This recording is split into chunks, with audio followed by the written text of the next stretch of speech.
Good morning, and welcome to the Institute for Security Studies. My name is Piers Pugu. I'm the head of the Southern Africa program here at the ISS. Today, we are very lucky to have with us a presentation from our African Futures and Innovation platform here at the ISS, focusing on our subject today, which is the DRC. And our title today is Can Tshisekedi's second term deliver inclusive growth for the DRC? And a look at structural reforms, which are vital to ensure the DRC's economic growth improves for the lives of its ordinary citizens. Now, the DRC, President Tshisekedi's first term was tested by questions surrounding his election victory, violence in the east of the country and the poor state of the economy. His administration registered some successes in accelerating the DRC's economic growth from 1.7% in 2020, when COVID-19 struck, to 8.9% in 2022. However, high growth rates have not been accomplished by the structural transformation of the economy, and much work remains for the Tshisekedi administration to improve the lives of Congolese, and particularly in terms of taking the longer-term view of its future. As we know, President Tshisekedi won the elections at the end of last year, but the government in Kinshasa has only recently been formed. Now, this seminar will examine the DRC's development potential across 8 key sectors, and we'll look at what inclusive growth and development could deliver for a country that will have a population of 164 million by 2043. I encourage you to go to the AFI website to download and have a look at the latest report on the DRC. And just to let you know that this seminar is co-hosted by the ISS and our partner, the Hanns Seidel Foundation. And we're very lucky today to have a presentation by Dr. Kwasi Yeboah, our senior researcher at the African Futures and Innovation program here in Pretoria. Recently served as a lead author on ISS studies on the long-term development prospects of the DRC, also in the Horn of Africa, Nigeria, Malawi. And Kwasi's published on various issues relating to direct foreign investment in Africa, and is interested in development economics, macroeconomics, international economics, and economics modeling. And he has a PhD in economics. We'll then have a presentation, we'll have a presentation response from Malte Leverskeid. Please forgive me for massacring your surname, sir.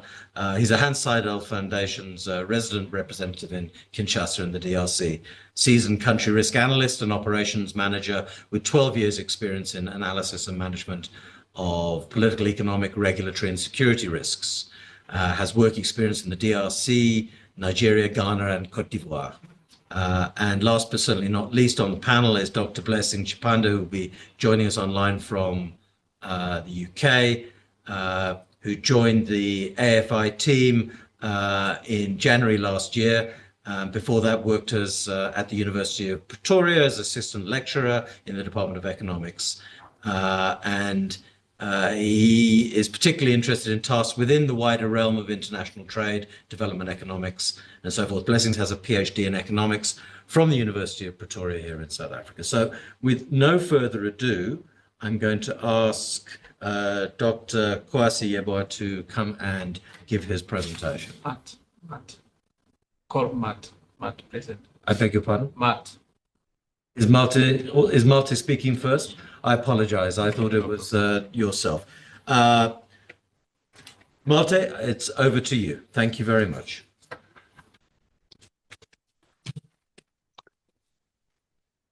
Thank you very much for the kind introductory words. I hope you can all see my presentation now on the screen. So we thought it would be a good idea to kick things off with a view from Kinshasa. So I'm not gonna obviously not gonna run into the long-term projections that Kwasi will present later on, but give you rather a brief update on the situation on the ground after the elections that took place end December, and how that may inform the trajectory over the next 5 years. And so hopefully this will enrich sort of the long-term projections that Kwasi has been working on.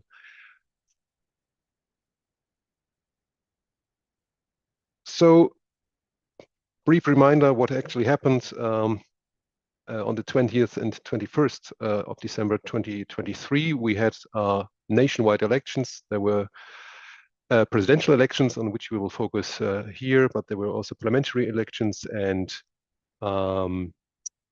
also provincial elections going on at the same time. It was a huge logistical challenge. Initially, it was foreseen to have elections only on the 20th, and then it was on the very last minute extended into a second day.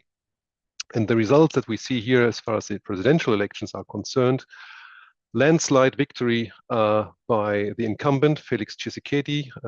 According to official results, he came in with almost 74% of votes cast, which is the best result ever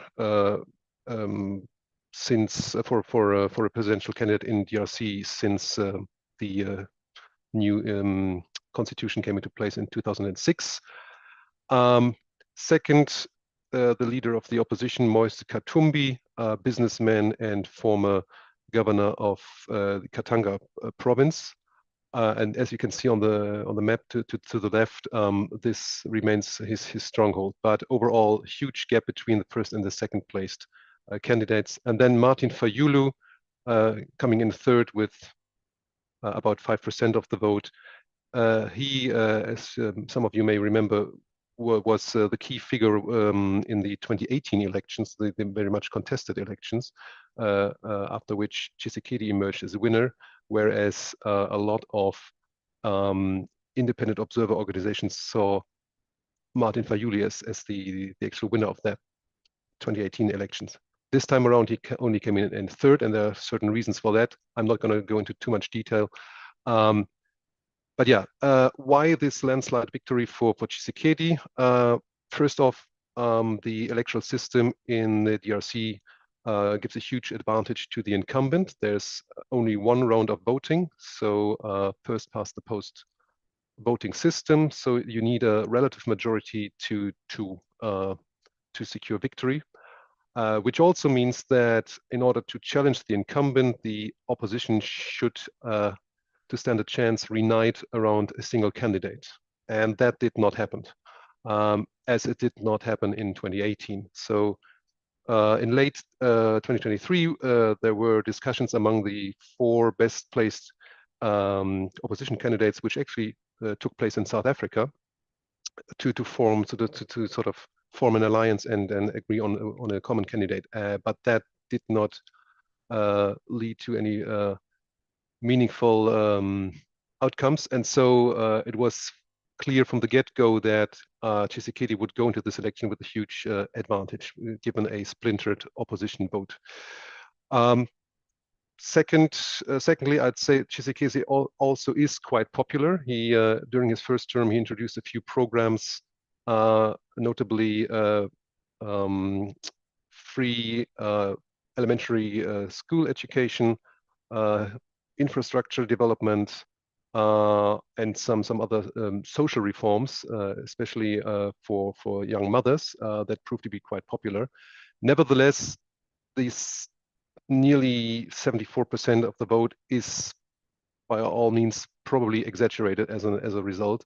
But there's overall consensus that even without the logistical problems with the other challenges around this the election, he would have come in first with a landslide, and probably above the 50% threshold, even discounting all these logistical challenges and imperfections that accompanied the election, which also explains why there wasn't any sort of massive outcry once the results were published.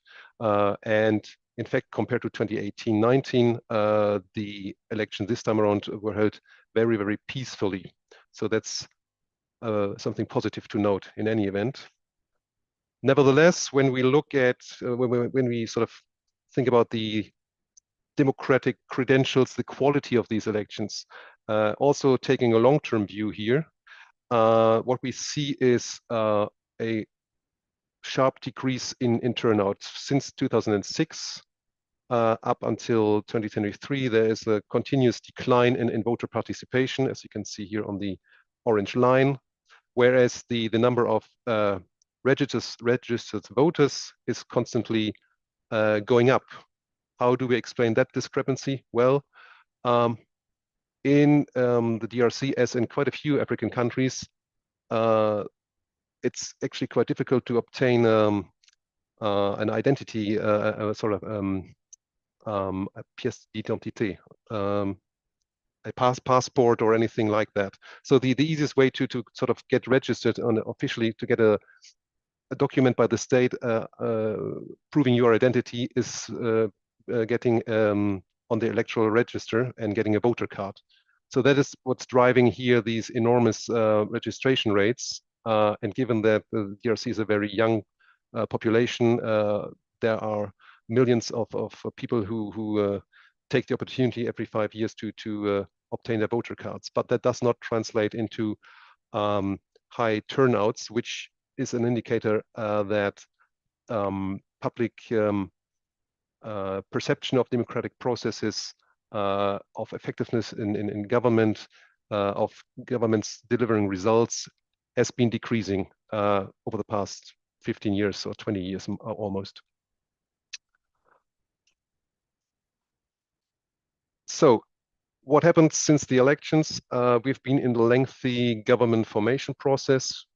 That is actually not unusual, certainly not by Congolese terms, but also when you look around the world, it can take up several months to form a government, after elections to form a coalition. That sort of thing is not unheard of, is not unusual. In the Congolese case, following the elections end December, at the end of January, the president was officially inaugurated. And then it took up until the 1st of April for him to present his prime minister, Judith Suminwa, who is relatively unknown in Congolese political circles. She only came in very late and she entered the government of Tshisekedi late in his first term, became a minister of the planning ministry only 1 year ago. She's a close confidant of Tshisekedi. They go back to the years of study back in Brussels. So it's here which has apparently been the key ingredient in forming this personal choice. So that took place officially on the 1st of April. She was presented to the public. And then it took another 2 months to present her cabinet, which consists of 54 ministers, of which about a third are women, which is only a slight decrease in the size of government compared to the outgoing cabinet. I think it's reduced by only 2 posts. Before, Judith Suminwa alleged that she would reduce the size of government quite considerably. That effort has apparently failed. And we will come to the reasons for that in just a minute. And then in order to conclude this whole process, to inaugurate officially the government and for it to start working, we are now waiting for, actually it's supposed to take place today, the official inauguration at the National Assembly. So what are the challenges for Tshisekedi now in his second term, and why do we have this sluggish formation of government?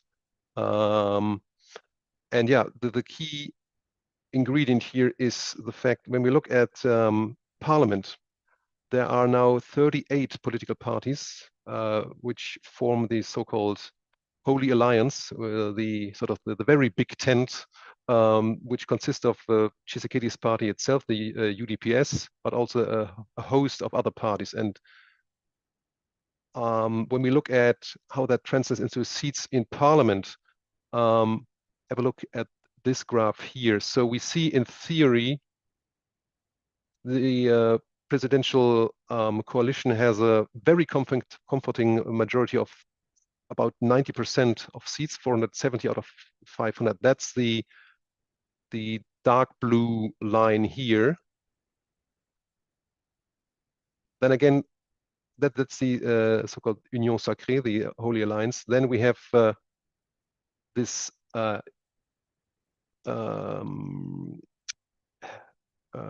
the other circle here, the bluish one, which is parties, the UDPS itself, which is actually the only the green dots here, and sort of satellite parties, which is due to a peculiarity of the Congolese voting system. So basically, it's a sort of gerrymandering kind of approach, which you see manifested here. So these, you can say that these are the ones, the block that is most tightly controlled by the UDPS, either UDPS itself here or sort of aligned parties, whereas all the rest are coalition partners that are only loosely connected to the UDPS. So you see, Tshisekedi now has the challenge to sort of placate all his partners that supported him during the campaign. And on top of that, there's also a constitutional requirement that all the 26 provinces of the DRC must be represented with at least one seat in government. So it's quite a formidable challenge to, you know, find the right balance between all these competing interests that are now associated with the president and his party. And that explains why we had to wait for 6 months up until this point. And this will continue, of course, to present a challenge going forward, because managing this coalition will be one of the central challenges of Tshisekedi's term to come. What other challenges are there? Well, we had a reminder that security is an issue in DRC, and not just in the east. There was a short-lived coup attempt on the 19th of May. It only lasted a few hours, and it's probably one of the worst prepared and executed coup that I, for one, have seen in my time as an Africa analyst.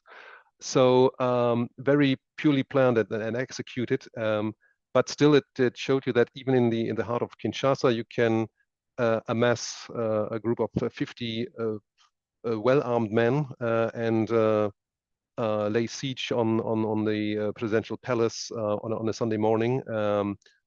And yeah, so that gives you an idea that even though it was short-lived, there is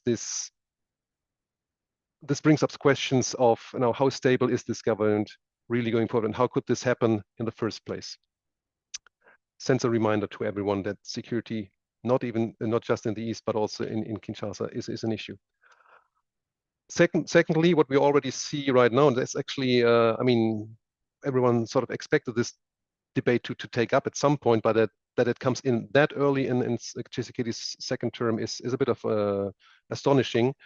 Already the voices, in particular the Secretary General, sorry, of the president's party, the UDPS, making public statements, launching government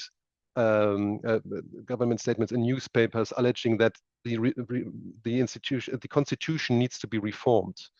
Now, he's not exactly pointing to, yeah, we need to go to extend term limits, but you know, there are, you know, creative ways and means to you know, engineer with the constitution in order to then, on the basis of that, say, okay, there has been a constitutional reform which sort of resets the clock on presidential terms. You can go straight to the terms themselves and abolish the term limit, or you could you know, reform other aspects of the constitution and then claim that this actually means that we have a new constitution. So there are, you know, which way this debate will take will be interesting to watch, but it's certainly something that will stay with us for the next couple of years and will accompany us throughout Tshisekedi's second term. and will generate backlash from his coalition partners and the opposition. And then third factor maybe would be Vital Kamerhe, a man who has seen it all. He has actually been serving under Tshisekedi himself, was then convicted, arrested, and later acquitted of all charges when he was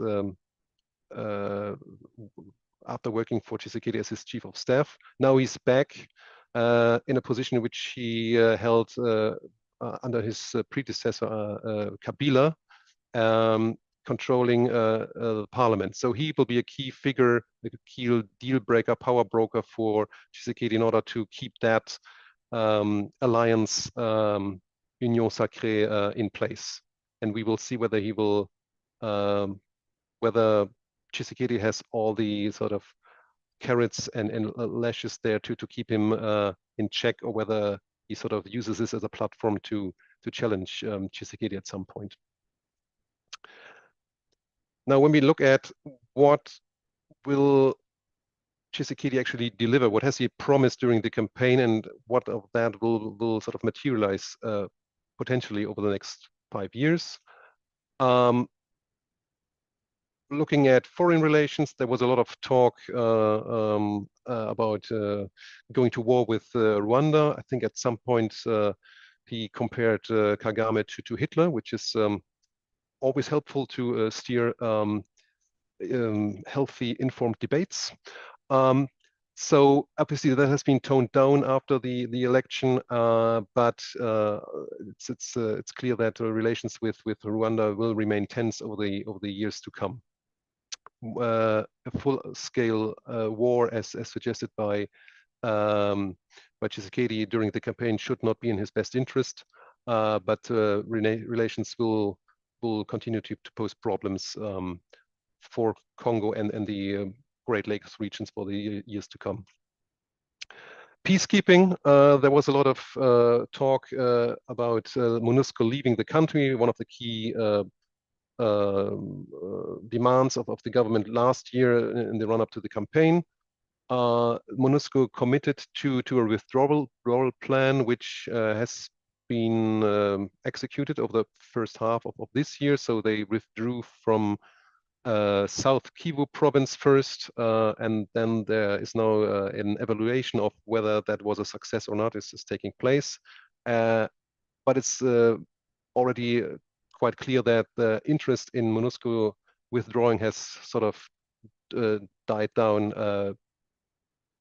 after the elections. Again, a very campaign promise that sort of fell under the table after the elections were held. In fact, now the Congolese government realizes that they, with the FRDC, it's not going to work to sort of plug the security gap which the withdrawing MONUSCO forces have left in South Kivu, and South Kivu is arguably the least problematic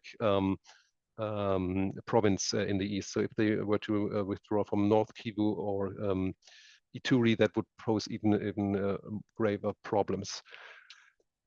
Inflation has been an issue. We have double-digit inflation. In fact, it's above the 20% over the past years. So there have been first measures been announced. So as of August, electronic payment terminals are supposed to no longer accept foreign currency payments. So if you want to pay with your credit card in a restaurant, that transaction should go through Congolese franc. And that way the Congolese Central Bank hopes to sort of boost demand for franc Congolais and reduce that for USD. We will see whether how well that pans out. But yeah, first measures have been taken. The next more drastic measure would be to ban ATMs because the withdrawal of US dollars from ATMs. So in Kinshasa, for those who don't know, you can withdraw dollars directly from an ATM in virtually every bank in DRC. If that were to change, I think that would cause massive problems logistics wise on the ground, because I mean the entire economy is still run on dollars. So this is just what they have introduced now to come in force in August. Electronic payments terminals is the first measure. We will see how much effect that will have.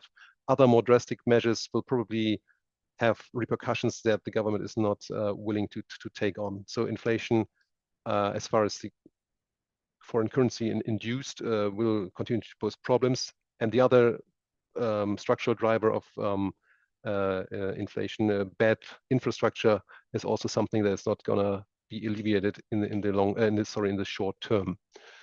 Free education, again, this was one of the key campaign issues, and something he already started to deliver on during the first term, will continue, but is also something which is very challenging. There are complaints about the quality of education delivered, about infrastructure, about teachers not being paid their salaries. So that is something he needs to address in order to build on the achievements of his first term, and that will continue to pose problems, as popular as these measures were. Same for free childbirth care, the other sort of key social innovation which drove his popularity during the first term.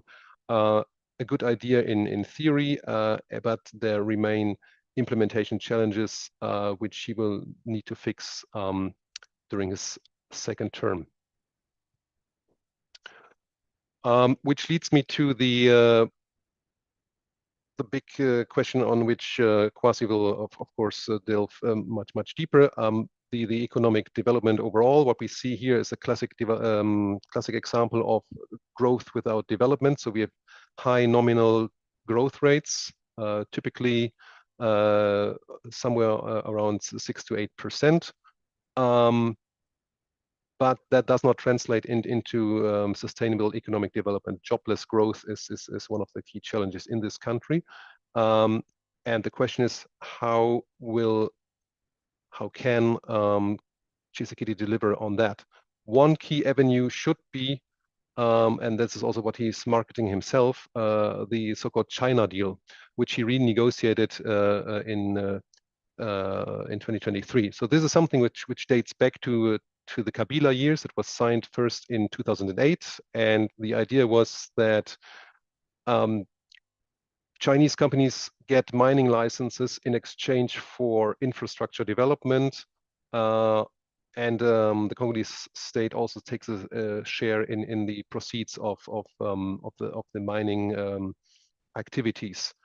So, but then there was a damning report from a government agency, I think published early in 2023, which said, okay, this was not delivered on. So when we look at the promises made in 2008, which were supposed to be realized over about a decade or so, 5,000 social housing units, 31 hospitals, 2 dams, 2 universities, 2 airports should be built, and 3,656 kilometers of paved roads, and realizations, voila, exactly nothing except for 536 kilometers being paved.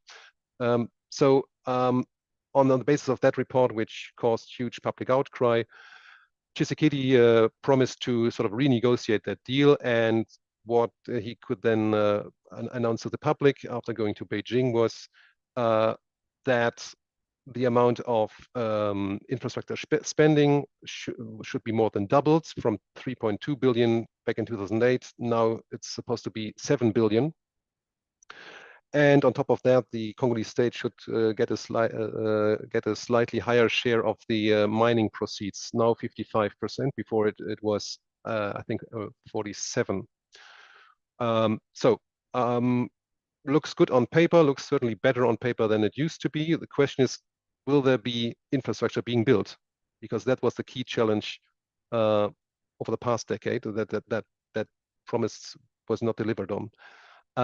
And the other question, of course, is 55% of mining proceeds, is that a good deal for the DRC? Because it's been estimated that over about a decade or so, the proceeds from mining licenses will amount to somewhere around 70 to 90 billion dollars.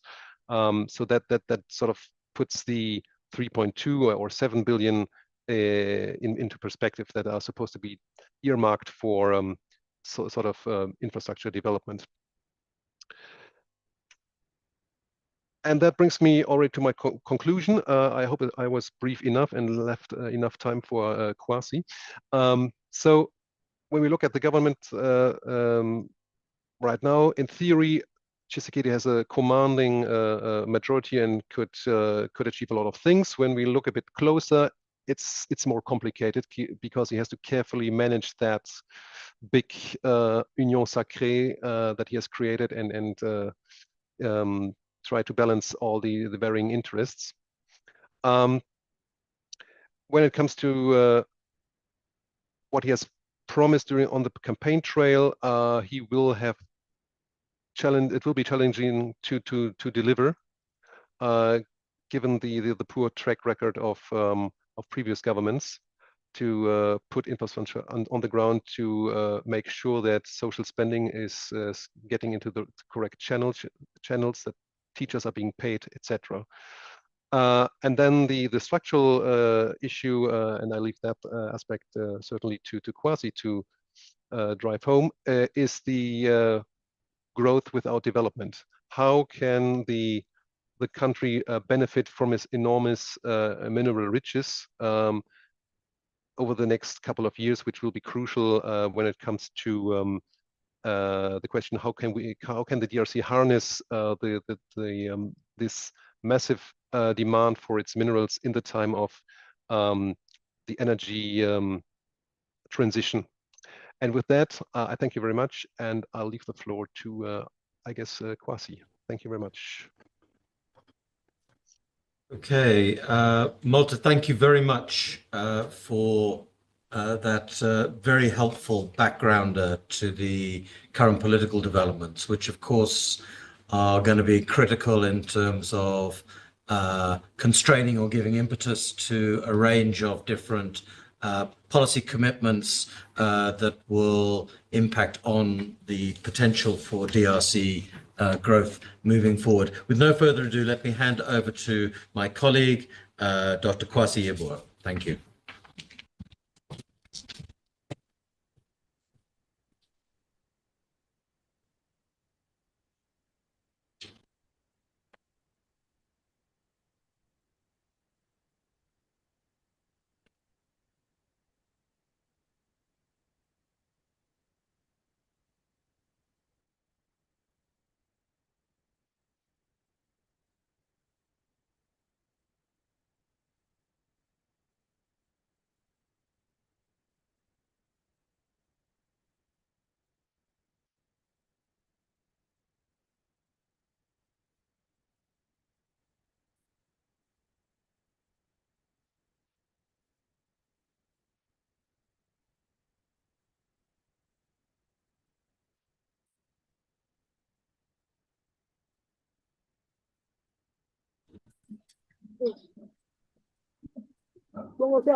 Thank you, Matt, for your insightful presentation.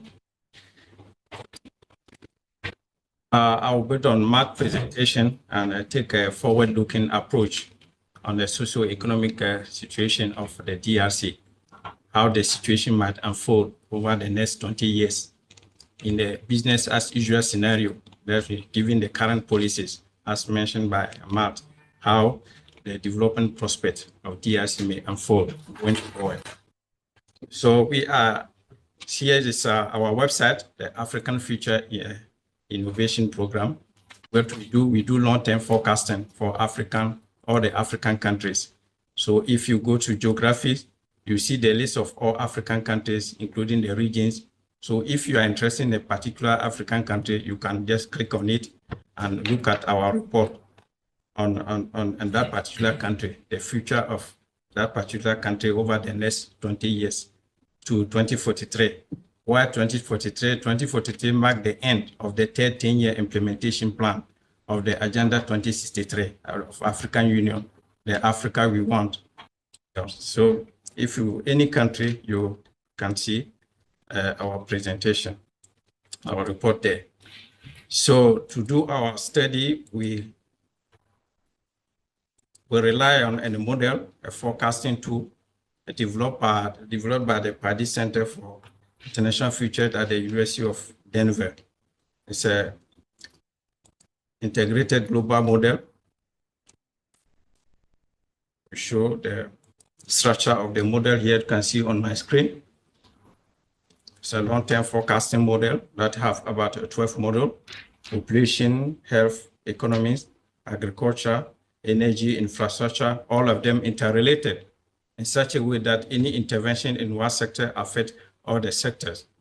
So the model is being updated with data, consistently data from international sources and also from local statistic institution from African countries. So the model includes about 186 countries and can forecast about 500 variables up to the end of the century. So it's free. It can be downloaded for free. It's not a black box. Anyone can download the model. Those who are interested in modeling and econometrics and many things can download the model and also try to learn. So you see, as Matt presented, DRC have growth, jobless growth. Despite if mineral, DRC is one of the richest countries when it comes to natural resources, but its population is among the poorest. So how will the situation be from the second term of Tshisekedi? Will the situation improve? How will be the situation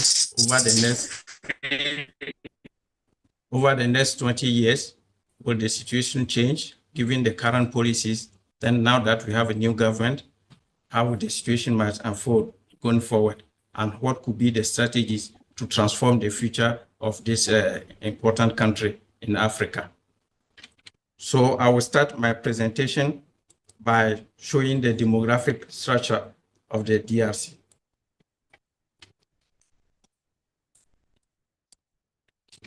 Hope you can see my slides. Yeah, this is the demographic. The gray area is the population under the age of 15. And you have the top there, the population above 65 years. And the population between 30 and 35, as you can see on my graph. The DRC population is growing rapidly. Currently, the fertility rate is about 6 children per woman on average, which is the 4th highest in Africa after Chad, Niger, and Somalia. Somalia. So, and the population also is very young. The median age is 17, meaning that half of the population is younger than 17. And currently, the population below the age of 15 represent about 46% of the population. And the current path, the business as usual scenario, by 2043, over the next 20 years, the share of the population under 15 years will decline to 41%, while the working age population, 1564, can increase from 51 currently to 58 by 2043. But the adults, the population over the 65 years will remain constant, about 3%. So the change in the structure of DRC population can be an advantage if the working population is properly skilled and productively integrated into the economy, because it can generate what you know as a demographic dividend, which is the economic growth generated by change in the country's population structure. But another problem associated with the rapid population growth, I also forgot to mention that currently the population is about 99 million. But under the current path forecast, it showed that by the next 20 years, by 2043, it could get to 164 million. But this rapid population growth is also associated, go hand in hand with rapid urbanization. If you look at my chart here, you see that the orange line is the share of the population in rural area, in urban area, and the blue line is the share of population in rural area. We can see that the share of population in rural area has been declining, while the share of population in urban area is increasing, as you can see the orange line. So currently, about 47% of the population live in urban areas. And by 2043, it could get to 56%, as you can see here. Normally, urbanization can be a source of innovation, productivity, and growth. But in many African countries like DRC, urbanization is associated with poverty, unemployment, and slums. About 75% of the population in DRC live in slums. So this is another challenge in terms of associated with the rapid urbanization in the country. So let's look at the situation of poverty. As Matt mentioned in his presentation, jobless growth, high growth, but it does not contribute little to poverty reduction in the country. DRC population is among the poorest in the world, despite having been one of the richest countries in terms of natural resources. DRC has the second largest number of poor people in Africa after Nigeria. So currently, about 75% of the population live in extreme poverty in DRC. And if you look at the orange line is the poverty rate. We can see that going forward, we forecast that the poverty will continue to decline. But as you see, the blue line is the number of poor people. We continue to increase because of the rapid population growth. Even though the population poverty rate is going down slightly, the number of poor people in poverty continue to grow because of the high population growth. So by 2043, poverty rate, we forecast that it could reach to about 26%, which is equivalent to 48 million people living in poverty in DRC. So DRC currently is not on track to achieve the SDG target concerning the elimination of the extreme poverty by 2030.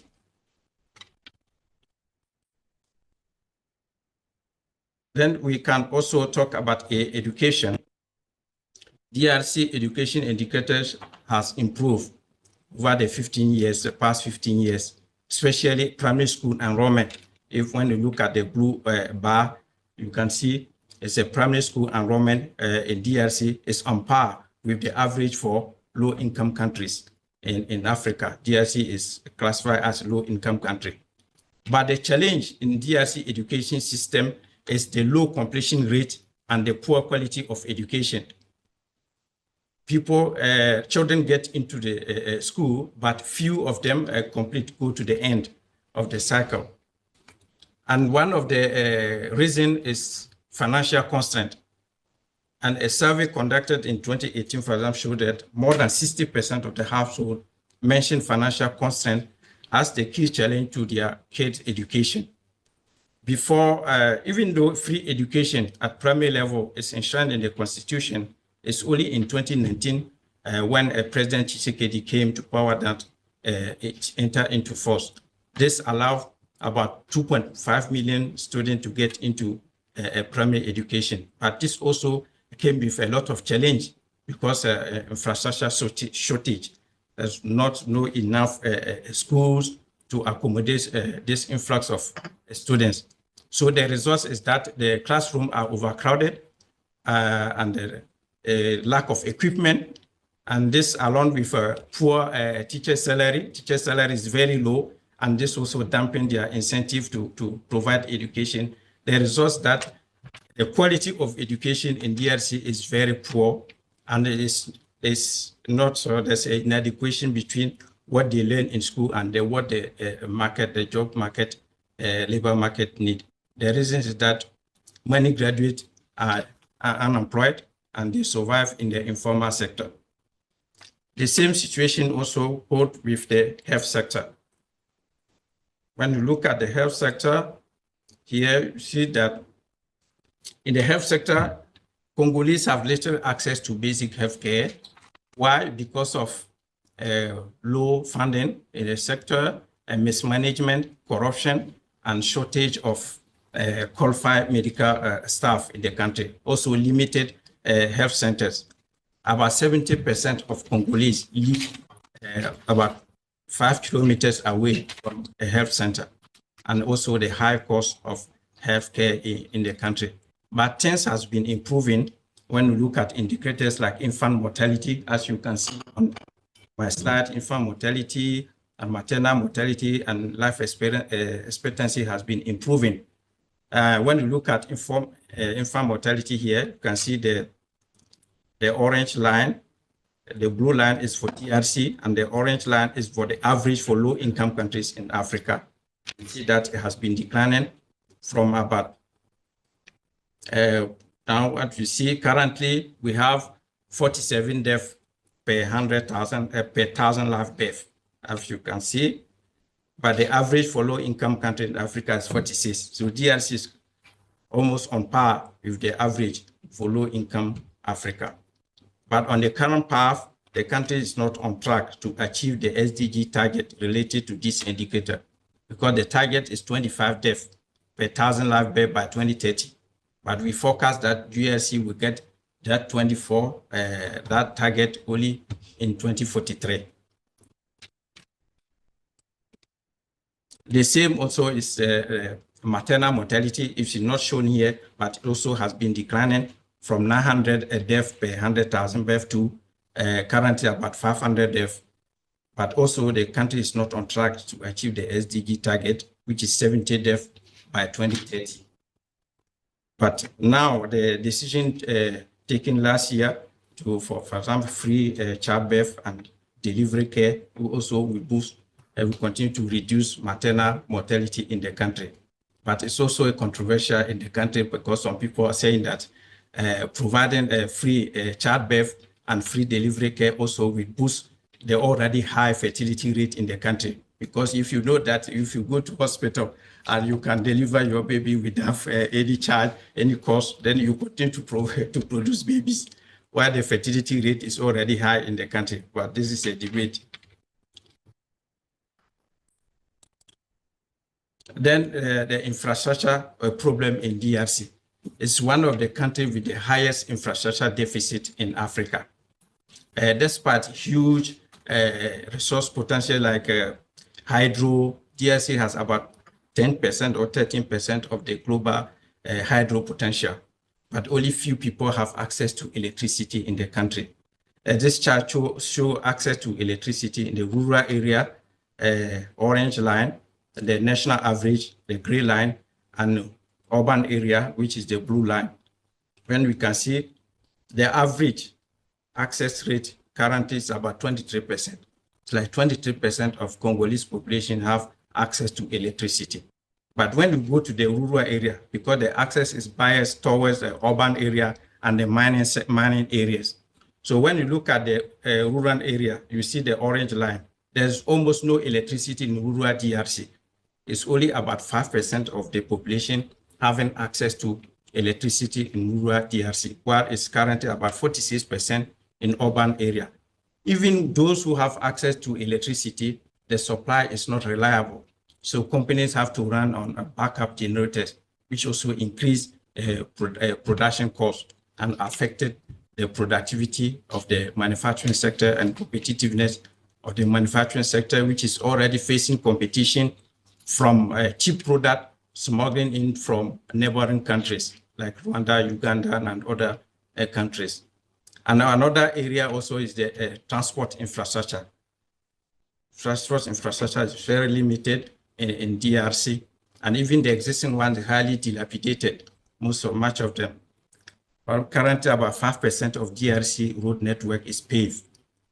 So the shortage road, and this will prevent the country to prevent the physical integration of the country. Many parts of DRC is inaccessible by road. We need to go by air, which is expensive, or by the Congo River. So yes, this infrastructure transport in DRC has suffered from years of neglect, mismanagement, corruption, conflict, and underinvestment. But as you can see, trends are improving as our forecast show.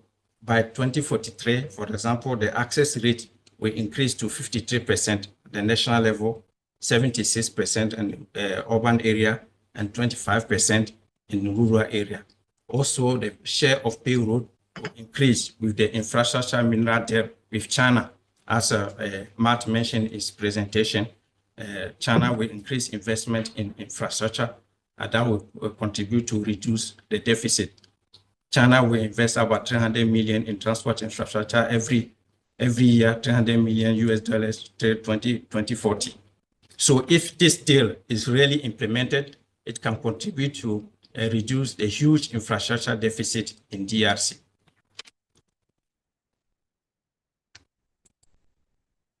So let's talk a little bit about the economy. Let's show the trend in DRC average income, GDP per capita. The war in the 1990s seriously affected the DRC's economy, and the country recorded only a positive economic growth in 2002 after 10 years of a recession. This significantly affected the GDP per capita of the country, which by 2000, the GDP per capita has declined to 30% of its level in the 1970s. But it has been improving due to a strong economic growth driven by the mining sector, increased high commodity prices. The GDP per capita has been improving, but currently is about 42% at its level in the 1970s. So DRC on the current path or in the business as usual scenario, our forecast showed that DRC could recover its GDP in the 1970s only in 2040 under the current trend, as we see. So as you see here, by 2043, the GDP per capita in purchasing power parity will get to 2,600, which is currently is about 1,130 US dollars. The DRC growth model, as Mark said, is a jobless growth model. It's driven by the mining sector, which has little connection with the rest of the economy. So we have strong economic growth, but it's a growth that does not create jobs. So the growth is not inclusive. And this kind of growth that relies also on the mining sector is very fragile, because it's very fragile to exogenous shock, like commodity price shock, term of sales shock, and many things. So DRC needs to transform its economies. It has to provide jobs to its population and to make growth more inclusive and to reduce poverty. Because currently, only the agriculture sector that provides the large share of jobs in the country. But we know this agriculture is just productivity is very low, so income there is very low, and the sector also is prone to climate shocks. So the solution is to transform the economy and just make it the growth more inclusive in the country.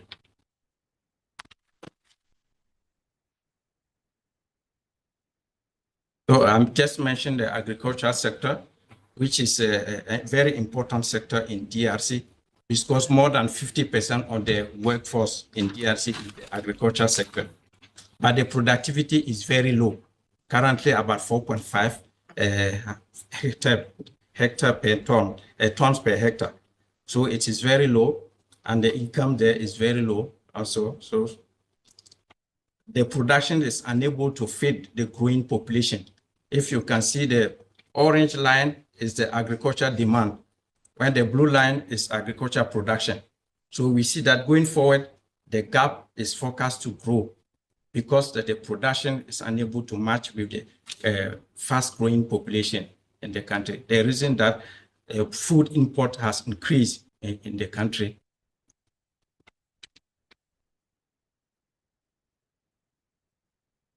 And here, governance issue, which is a major issue in DRC. This graph shows the trend in governance effectiveness index. That's an index created by the World Bank to classify countries, to compare countries or rank countries in terms of quality of the public service delivery and the ability of government to design policies and in implementation. When we look at this graph, the DRC score is currently about 1 out of possible 5, which is the blue line. And the average for low-income Africa is the orange line. We see that through just this graph, you can see that the level of governance in DRC is lower than the average for the rest of low-income countries in Africa. And this is in line with other indices, governance indices like Mo Ibrahim African Governance Index. The DRC score about 32 out of 100. And DRC score is far below the average of Africa, which is 48. Even in Central Africa, the average is 39 out of 100, and DRC score 32. This shows you the level of governance in DRC. Very, very bad governance. It's very low. in the country, and governance there is characterized by mismanagement, corruption, and patronage. Corruption is very high in DRC. It affects almost all the sectors. And the sector that are deeply affected, the mining sector, public companies, custom administration, custom and fiscal administration. As a result, the tax revenue that the country is supposed to have is far lower than the potential, that tax potential in the country. Because sometimes the money collected is not, does not go directly to the treasury because of corruption. So this situation affects a government ability to provide service, and it also affects government effectiveness in the country. And better governance and low corruption, and those have been some conditions that attach to some loans or other things that are given to DRC. The current president has several times said we fight corruption, but progress has been very, very slow. So we see the second term, if you go to make impact on reducing corruption in the country. So when you look at, I just summarize the current development prospect or development path of a DRC, how the development prospect of this country can unfold over the next 20 years. We can see that DRC has made progress. And going forward, the country will continue to make progress, but not fast enough. Based on our forecast, it won't be fast enough, and the country will continue to lag behind on many development indicators. So what can be done to improve or to transform the future of DRC or to ensure inclusive growth to reduce poverty in the country? So from our side, we design scenarios. So we have about 8 sectoral scenarios. As you can see from my slide, governance scenario, we say what will happen if DRC improve governance? What could be the impact? What could be the impact of more aid, more foreign direct investment in DRC, and more other type of, and reducing illicit financial flow in the country? What could be the impact of the implementation of the African Continental Free Trade, the AFTA scenario, and reduction of infrastructure deficit, transforming the economy, which we call manufacturing scenario, education, better education, improving the quality and the quantity of education, and also boosting agricultural productivity in the country, as well as accelerating the demographic transition in DRC. So what could be the impact of all this? So when we simulate the impact of our scenarios, we show that the black area is the GDP per capita in the business as usual scenario or the baseline scenario. Improvement in all the sectors that I just mentioned will contribute to improve the average income in the country. But the sector with the most significant impact will be improvement in governance and the transformation of the economy and the agriculture, especially in the short to medium term. Agriculture development is the best way to improve the average income of the Congolese population.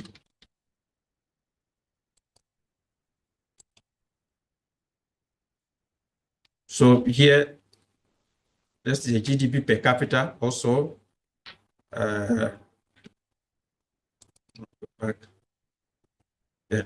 This is a sectoral scenario, but if you look at all these sectors are not isolated, they are interrelated. To have to transform your economy or to push on industrialization, you need skilled labor, you need infrastructure, and even to develop agriculture, you need road to provide to boost agriculture commercialization. And agriculture development also can contribute to industrialization through agro-processing. So all these sectors are interrelated. So the best way is an integrated approach. So what we did, we input all these scenarios, we combine them into one scenario called the Combined Agenda 2063 scenario. It's a scenario where DRC authorities make a concerted effort to remove the binding constraint to inclusive growth in the country. And when all these good things are put together, what could be the impact? We see that this can have a transformative impact on the future of DRC. The income per capita of the country could be about 4,600 compared to only 2,600 in the business as usual scenario. Look at all the orange line. That's the GDP per capita in the combined scenario, where all these good things go together. Then we can see also the impact on poverty. You can see the impact on poverty reduction. Here we see the orange line. That is the poverty rate in the combined scenario. And this is the poverty rate, the blue line, in the business as usual scenario. So if the combined scenario is implemented, DRC could have a poverty rate of 6% by 2043 instead of 26% in the baseline scenario. So we can see that this scenario could have a significant impact on the future of the DRC. If implemented, can stimulate inclusive growth in the country. It can reduce the size of the informal sector in the country. It can also reduce inequality, as shown by the Gini score. Here can reduce inequality in the country. But at the same time, it increases also carbon emission because of increased economic activities. So the implementation of the scenario need to go hand in hand with policies to mitigate its environmental impact. So I think I will end my presentation with some conclusion directly from our findings, which is, I would say, the first thing for DRC to improve governance. Governance cut across all sectors. That's a huge challenge in the country. There's a need to boost governance, which will help to reduce corruption and mobilize more revenue to invest in the socio-economic infrastructure to improve the living condition of the population. There's also need to invest in agriculture. As we know, improving agricultural productivity will have huge impact on the life of the population in terms of poverty reduction in the short to medium term. Invests in quality education to provide skilled labor to the economy, and also invest in infrastructure to assure the physical integration of the country, and also the materialization of the agro-industrial potential of the country. Then improve manufacturing, transforming the economy. This can be done by attracting, for example, manufacturing foreign direct investment to the sector and all those things. So I will stop here. I think I have talked too much, and thank you for your attention.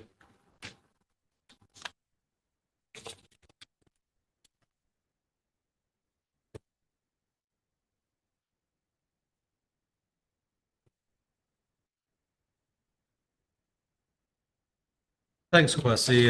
That's a really very helpful overview of the framework of the findings of the updated report that can be found on the website. A link has been posted in the chat group there. We now have just over 25 minutes for questions, comments. We have our colleague Blessing Chipanda in the room as well, who has been instrumentally involved in the report production. The report I really recommend people to read, because what you've heard from Kwasi now is the framework, the bones, the bare bones. The report provides some flesh onto those bones, and on which more obviously can be built. So it's a useful launch pad to dig deeper into all of those sectoral areas and to explore some of the dynamics around the integrated scenario forecasts that are on there. It's extremely helpful for those of us that focus on the peace and security side of the fence to understand what the impact of conflict, whether it's the political dynamics in Kinshasa or the war scenarios and events taking place and unfolding in the east of the country, and what impact that has on the specific sectors that we're looking at. So with no further ado, the floor is open for questions from the audience. I do personally have one particular question that came out of the summary that I was looking through again this morning, which perhaps Kwasi or Blessing you can refer to. It's a comment on the informal sector in the DRC, which is a huge sector in terms of providing a basic infrastructure of support for the vast majority of Congolese, and particularly given that very large number of people living in extreme poverty.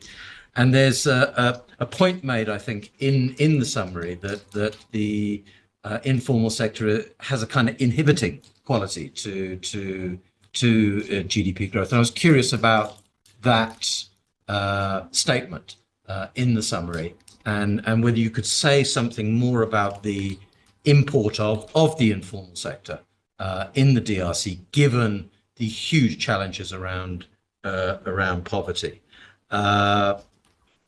Okay, I don't know if we have any questions in the room that anyone would like to ask, or online. Nothing online so far, Judy? No? Okay, no, that's fine. I mean, we have clearly a challenging situation in the north in terms of the costs also of prosecuting a war and how that's being paid for. We were told in a seminar from a former colleague last week held at the South African Institute of International Affairs that the DRC has pledged $200 million to the current SAMI DRC deployment, and we know that's on top of a range of other costs that are associated with the war or the various conflicts that are being prosecuted in the east of the country. So I'd be curious also to hear from colleagues about the import of that. And the concern that many have that the dynamics that Malta described in Kinshasa in terms of the political negotiations that will be taking place on an ongoing basis, notwithstanding the formation of a government. This is going to be very much a work in progress, looking at the history of Congolese politics. That this may well turn attention away from seeking a political solution to the conflict in the East. Yes. Okay, let me just have a look there.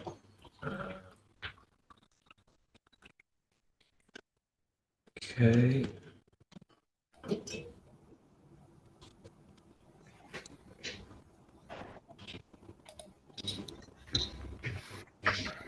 Okay, we have a question to be asked verbally? Yes, okay, please, would you unmute yourself and ask your question, please? Yes, hello. My name is Eric Willemars. I'm sorry, I tried to start my video. Do you hear me? Yes, we can hear you loud and clear, Eric. Thank you. Excellent, thank you. So I'm head of operation at the Embassy of Belgium in Kinshasa, and I have a question, one more technical, which is... Please carry on. Please carry on. Sure. Please carry on, Eric. The first question is more... Sorry, Eric, I think the camera is playing with our bandwidth. Maybe if you turn the camera off. Sure.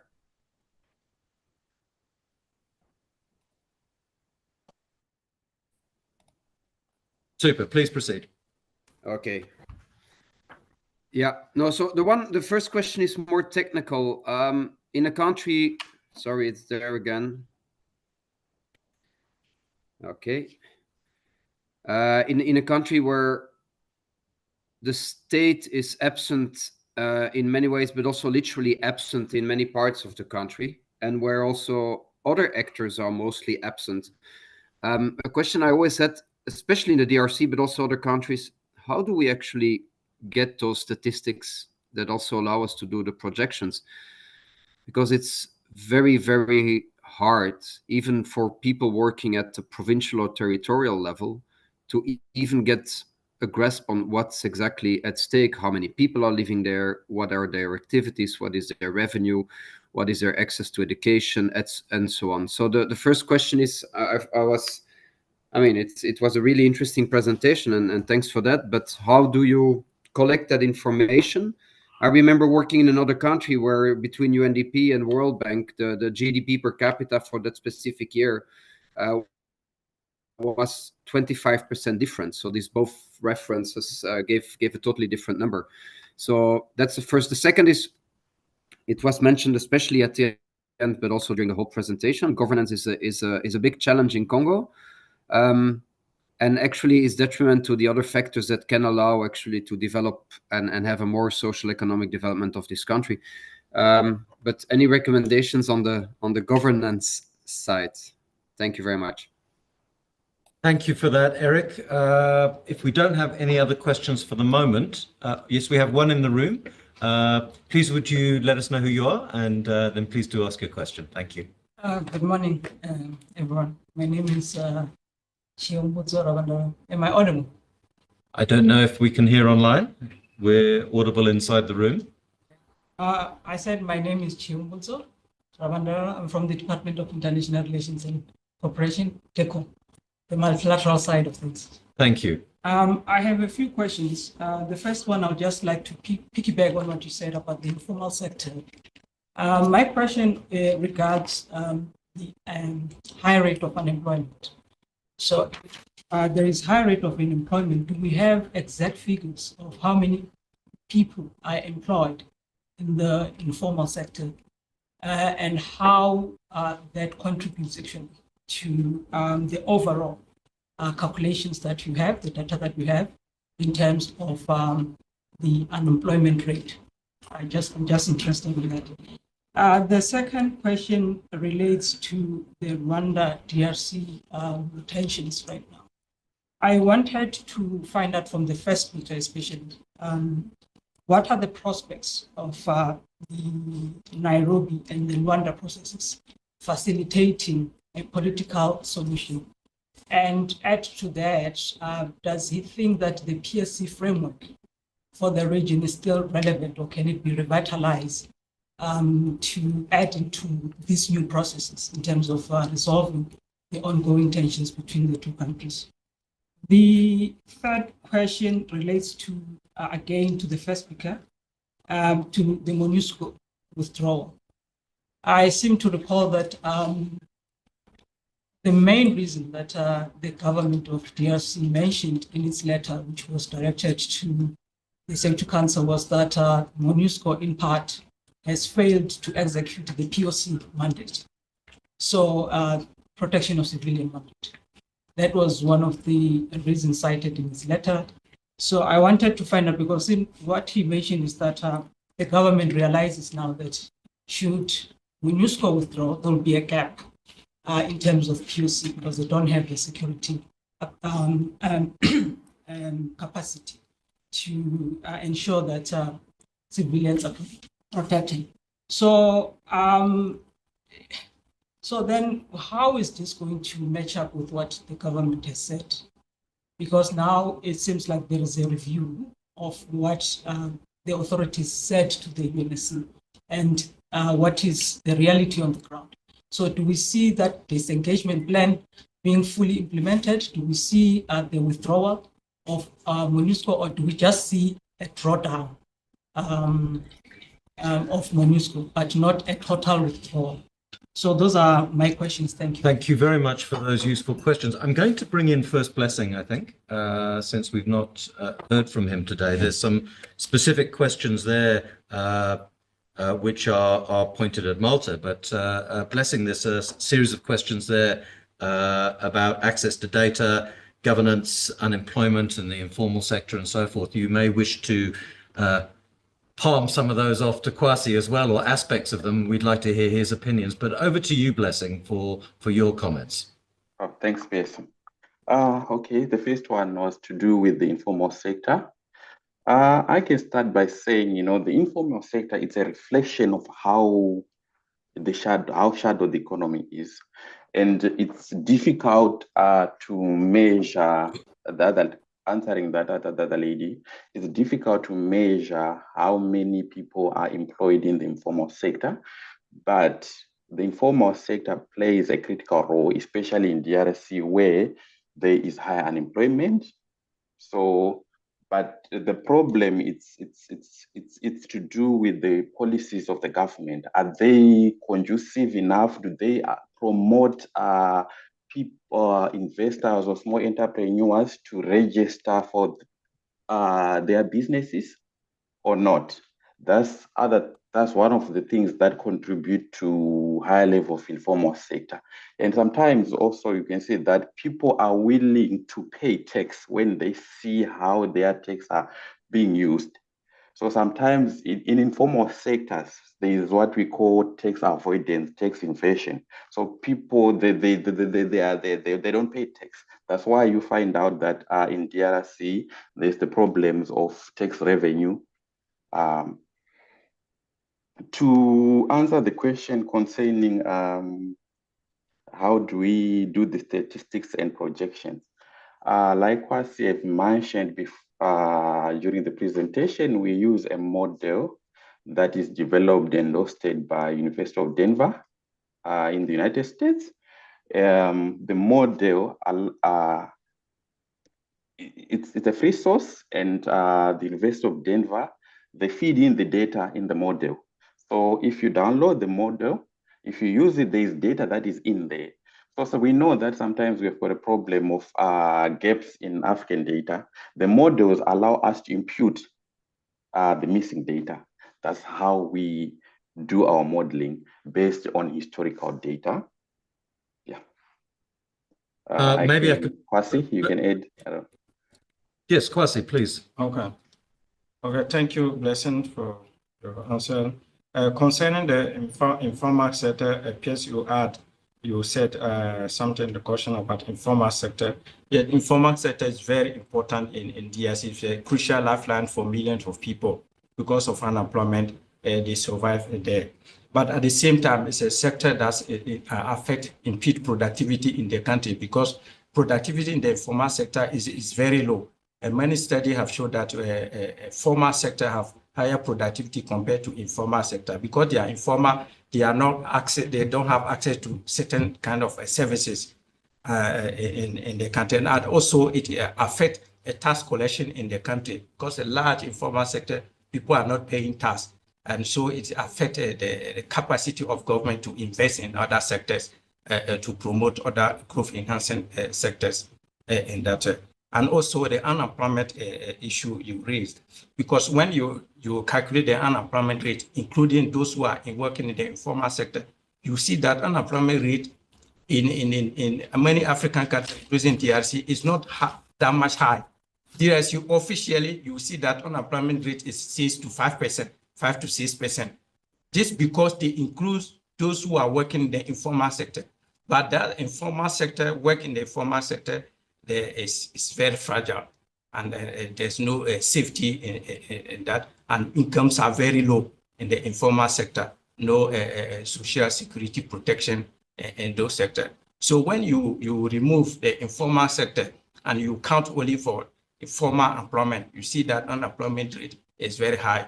In many other African countries, that's the problem. And the data issue, the data, first of all, our data are from the official source of data, IMF and the UN bodies, UNESCO, UNICEF, Food and FAO and UNDP, or those international organizations. They collect data from the national statistics offices in different African countries and even other global countries. Then they standardize them to make them comparable across countries.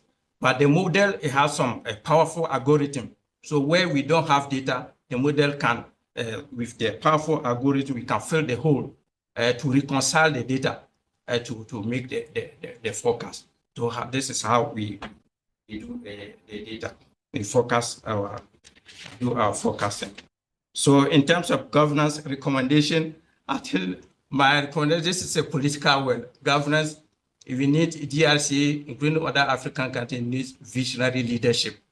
If you have visionary leadership, good governance will come.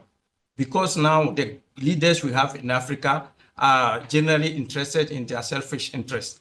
That's why we see corruption persisting and low governance effectiveness and all those things. But we have good visionary leadership, people who have development hungry leaders. I think good governance we follow. So I will stop here. Kwasi, thanks. And maybe I'm just going to park another question before we go to Martin. Okay. Yes, of course. Eric, you had something to add. Sorry, was that Blessing? Yes, I wanted to Oh, add. sorry, apologies, Blessing. Yes, please come back. I just wanted to add concerning governance that one of the critical things that needs to be done is transparency when it comes to policies and implementation that can promote good governance and trust in people, trust from the population of citizens and confidence in their governments. That's all. Thank you, Blessing. That's important. And I think, it would be perhaps useful with a yes or no answer from either you or Kwasi to say, what commitment has there been from the government in the DRC to, for example, joining on to the APRM? This would be a very strong indicator of a commitment on that side, would it not? Kwasi, I don't know if you want to just quickly answer that before we turn to Malta. I think, yes, in terms of governance, there's always the commitment is there. Authorities in many African countries, they are committed to promote good governance. But the reality is that we don't see progress. In terms, even Tshisekedi promised to fight corruption in the country. But now still the level of corruption is very high. DRC is ranked 162 out of 180 countries by Transparency International in terms of corruption. So the commitment is there, but it does not materialize. That's what I can say. Thanks, Kwasi. Malta, I want to turn to you now with the two questions that were asked. And Roland, I've seen your question online. We won't forget you. Those two questions about Rwanda, the situation in the East and the prospects of the Nairobi and Luanda process and the relevance of the PSC framework that's been in play for some time now. If you have any comments on that. And the second point on the MONUSCO situation and the protection of civilian dynamic there and the concerns about the security gap that might be playing out. Malta, over to you. Yep, happy to address those questions. Regarding Rwanda-DRC relations, I'm not an expert on the technicalities of the Luanda versus the Nairobi process or any other kind of framework. And in fact, my observation is that this is, to some extent, the focus on this kind of technical who talks to whom in which setting is maybe not the most important factor. What I would rather focus on is why are we in this situation where we are now, or since one and a half years or so? I mean, the conflict in the East is obviously nothing new. This has been going on since the late 1990s, and there are certain waves up and down. And right now we are again in one of those waves where there's a lot more aggressive behavior to be observed. And the question is, as far as Rwanda is concerned, so what are the levers of power in order to, sort of force Rwanda into making concessions? And the key comparison I would make here is when you look at the situation right now and what the M23 in particular does on the ground compared to the situation back in 2012 when the city of Goma was last besieged and actually taken over by the predecessor organization of what then became M23, and how that was resolved back then. Then you see Rwanda right now, when you look at the key Western powers that sort of try to influence behavior, they are basically in Kigali's pocket, as it were. Yeah, so when you look at the UK, for instance, they have this asylum agreement with Rwanda. When you look at the EU, there was this agreement where an EU-funded military mission in Mozambique, to which Kigali, Rwanda, provided the troops on the ground to protect EU interests in Mozambique. We have, for instance, the German government. I mean, not the most powerful player in that context anyway, but we saw the German foreign minister visiting Kigali a few weeks ago to open a factory there. Volkswagen has sort of put its boots on the ground. So, and the US is also using sort of its relations with Rwanda. It's using Rwanda as a proxy to engage in other parts of Africa. So, and back in 2012, it was the US president who basically called back Rwanda and said, okay, you have to stop whatever it is you're doing in and around Goma. And that was what was sort of making the difference. And when you look at the external Western powers that used to sort of put pressure on Rwanda, they have either no incentive or no interest to do so. And that explains the rather aggressive behavior displayed by Rwanda, which is well proven. I mean, there are the official UN reports as far as support of M23 is concerned. So, and with that going forward, with these structural questions, I'm not too hopeful as far as any advances in either the Nairobi or Luanda process or any other kind of framework are concerned in the short term.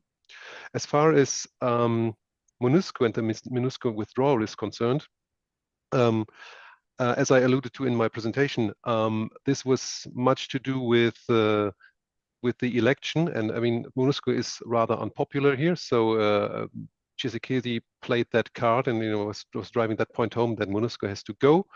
The UN responded with this mutually agreed withdrawal plan, which is going on in stages. It will be implemented incrementally, and after each stage there is an evaluation.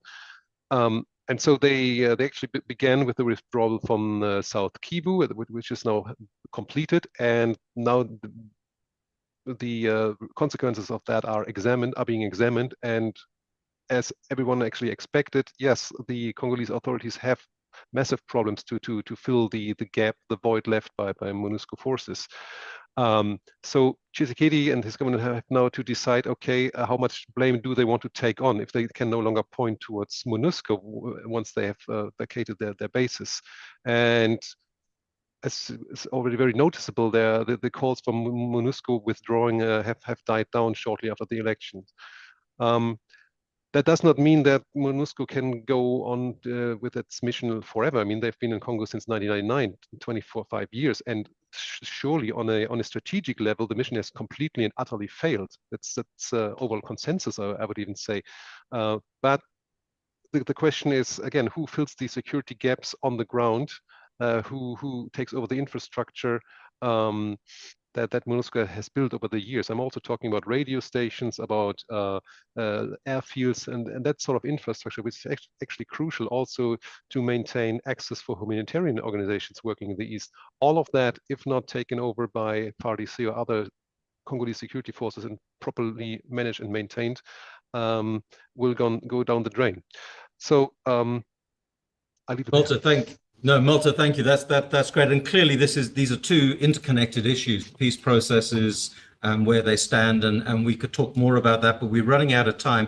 Well, one quick question for Kwasi and Blessing, if they can input, is apart from the Chinese government contracts that you've referred to in terms of that deal that has been resuscitated now by President Tshisekedi, are there any other major multinational partnerships that are in play that will feed into your different sectoral scenarios and so forth? Is there anything that comes to mind?